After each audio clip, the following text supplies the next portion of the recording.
Lily Pichu today announced that she is moving to YouTube from Twitch, and why I don't think it matters. Let's talk about it. Hey everybody, my name is Zach, and I talk about creator news, Twitch news, all kinds of things related to the streaming space. And one of the big stories today was that Lily Pichu is leaving Twitch. First and foremost, YouTube things, make sure you click like, subscribe, and after you watch the video, leave a comment, let me know what you think. This might be a hot take. For Lily Pichu, this is amazing. In terms of streaming, I don't think it matters that much. Anyways, here is Lily Pichu's big announcement video. I'll play it for you guys, and then we'll talk a little bit more about it in a second here.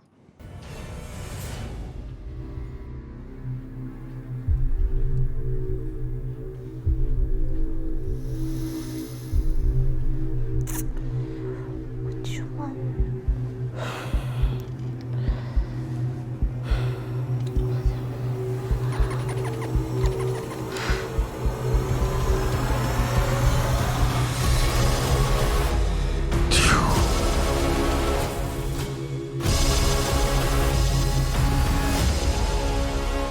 Hopefully this isn't copyright music and I'm about to get DMCA'd right now. If I am, I muted all the rest of it, which is going to be really uncomfortable. All right, back to it.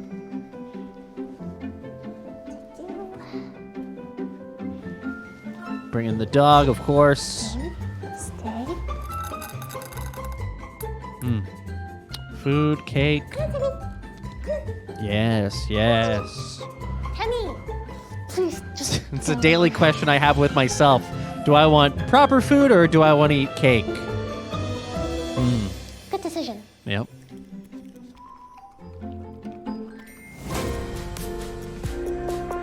So there you go. There's the big announcement video. Now, again, as I said, this might be a hot take. I don't think this matters. Again, for Lily Pichu, it's great, but in terms of the streaming space itself, I don't think this is going to move the needle in any way. And I'll explain why I think that, by the way. That's not just coming out of left field. This is Esports. They put out an article today called All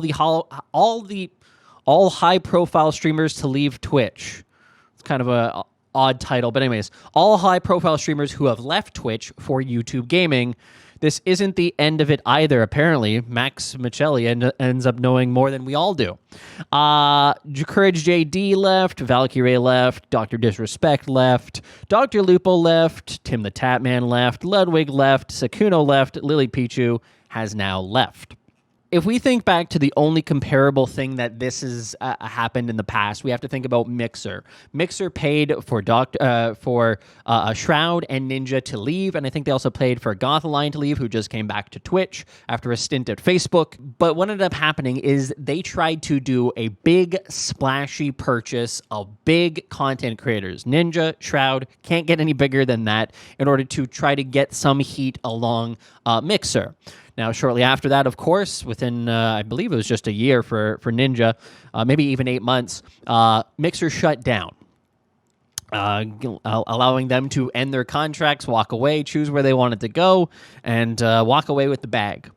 So it didn't do what they were hoping for it to do. And at the time, I had said that the problem with doing that is that when you are a top streamer, yeah, you have some name recognition, but in terms of community, you don't have the same level of community as somebody who is maybe 100 viewers, 200 viewers, 300 viewers, somewhere in that kind of mid-tier range. And so at the time, I thought that one of the ideal things that Mixer should have done, and again, playing armchair quarterback, was to actually come to Twitch, find a bunch of literally 1,000 mid-tier streamers, and bring them over to Mixer. They would probably have paid the same amount of money that they paid for Shroud and for Ninja, and they would have had all of these different small communities with very tight-knit followings that would actually follow them to Mixer.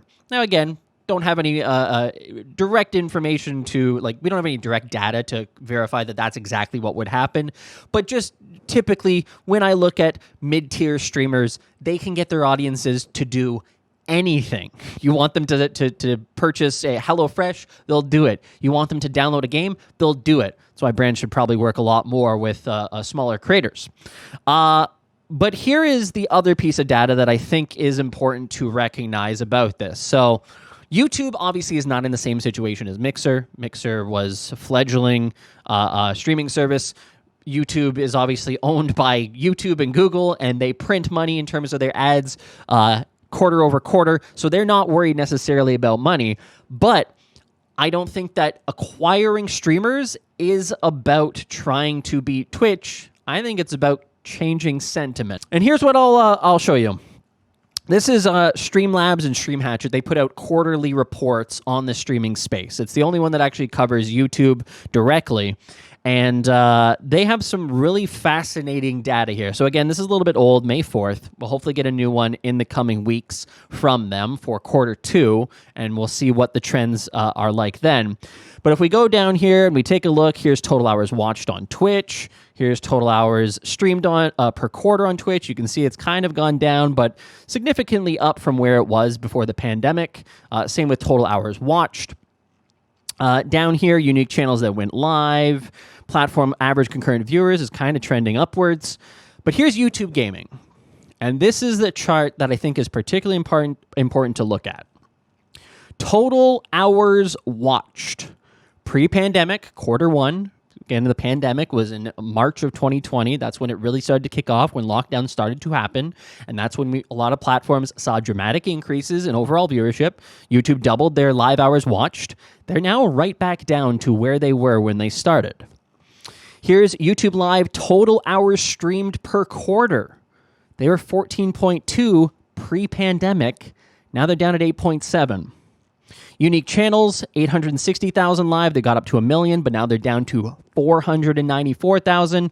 And average concurrent viewers, 500,000 roughly pre-pandemic, all the way up to 871, right down to 523, basically back to where they started. Now keep in mind, during that time, they have brought over significant numbers of top streamers. So there's probably a bigger discussion to have here about this, and I did reach out to try to get more information about this data, whether it's missing something, because quite frankly, these charts surprise me to see that YouTube Live gaming is evidently not growing. So I maybe this data is incorrect, but Streamlabs and StreamHatch are both reputable, at least in terms of their data. Streamlabs obviously had some history, but StreamHatchet, they make their entire business around esports and data insights into streaming. So I don't think that they would intentionally put out data that was wrong. So what does that mean? If YouTube is not trying to bring these people in order to make their streaming service bigger, what are they doing it for? And my guess is, just a guess, that they are doing it to create or to sow the division among Twitch streamers to say, hey, because this isn't about bringing outside people in. This is not about bringing in people who aren't already into streaming. This is about taking more market share away from Twitch and ultimately creating the conversation on social about, oh, YouTube is a better service. YouTube is a better service. YouTube is a better service. So when every time that you see Twitch sharing something or posting something, people respond, oh, YouTube is better. YouTube is better. YouTube's starting to look really good compared to... And I think that's the point. I think the idea here for YouTube is to kind of wait it out. They're not looking to directly compete. They're not looking to bring in and make their live streaming service mainstream. They're not even looking to necessarily grow. I think they're just playing the long game of trying to keep YouTube gaming in people's minds, keep it as an option, make it available to people to be there if they want to try it out, and occasionally making sure that we don't forget about it. Because all of these signings, with the exception of Ludwig I do think has a lot of potential to be an outside influence in bringing people to YouTube and to live streaming.